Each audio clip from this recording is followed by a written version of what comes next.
داستان‌های برگرفته‌اش از کتاب مقدس.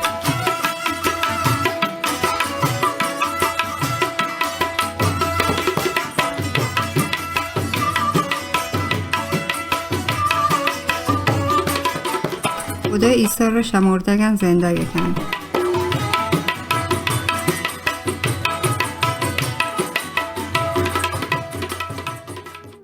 بعد شایی که سربازن عیسی را به صلیبش کشید، یهودیانی کمر توین مردم که ایمانش نداشت به نزد پیلاطس شدند و گوشتش عیسی فریبکار گوشتد که بعد 3 روزه زنده بید.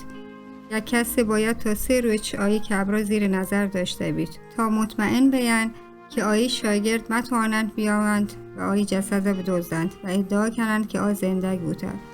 پیلاطس گوشت چون سرباز زورت و شکبرا به طور خاصی مراقبت کنید. بنابراین آشوتند و توی این سنگی به کبره در ورودی هشتش و کبره در را مهر و موم کردند و چون سرباز شاده نگهبانی کرد و کسی متواند جسد را بدزدید. روچه بعد عیسی خاک سپاری سبت روچت و یه روچه تاها یهودیان اجازه نداشتند که به کبرانی سراب روند.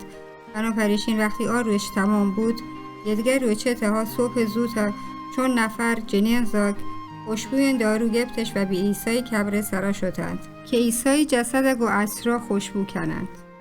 ناگهان شدید زمین لرزه بود. یک کش خدایی فرشتگان که باز نورانیت آسمان به جالگ یاد و به سمت کبرا شد و سنگا به دیگه طرف برد و به رایی سرانشت. نگهبانند که آیره دیستش باز درستند و چون مردگه به زمین سرا کپتند.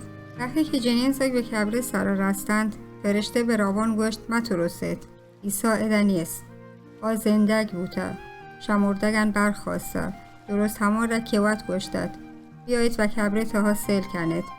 جنین زاگ به کبر تاها سیل کردند و جاها که عیسی را هشتتش دیستند ولی آیی جسد نهد. آنگاه فرشته به جنین زاگان گوشت برید و برای شاگردان گوشید که عیسی شمردگان برخواسته و زندگ بوده و قبلش شما به جلیل رود.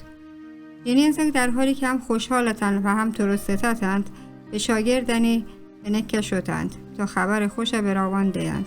در همه حالا که جنین زاگان جستش تا یه خبر خوش را به شاگردان دیند عیسی را وقتی دیماش دیست و آوان شروع به رای ستایش کردند. عیسی گوشت مترسید.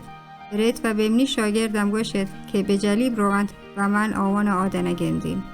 داستانی برگرفته از کتاب مقدس انجیل متی فصل 27 آیات 15 تا 62.